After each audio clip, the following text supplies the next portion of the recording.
Nyumbani ukiona familia imeharibika, watoto hawana adabu, lazima mrudi, sio kwa baba, hii ni kwa mama. Chanzo ni mama. Huyu ni kuhani, huyu ni mchungaji, huyu ni askofu wa familia.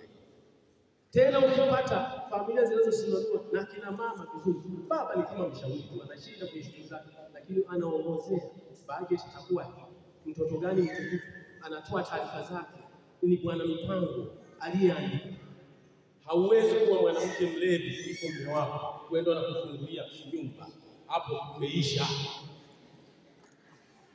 Hauwezi kuwa mwanamke mgumu kwamba afadhali ya baba, hapo umeisha. Wa kuirudisha familia, hata baba ni mhuni, baba ni levi, mmekosa kitu gani? Ni mama. Na ndiyo maana kila mwanamke ni mwana maombi. Mwanamke ni msamaha, kwa sababu ni watu maalum sana. Kwa hiyo lazima awe mtu tofauti.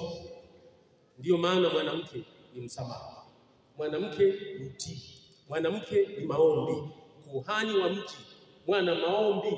Ndio sasa wewe ukiruhusu huo unatukanwa kwa matusi mbalimbali pengine ambayo hayajulikani, ukiruhusu wewe unachambwa, unachambwa kila saa, wewe ni mtu wa kuchambwa.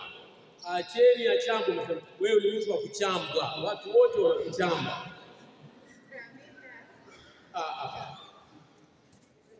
Hapana. Mwanamke ni nuru, kwa sababu ndiye aliyeshuhudia kabisa.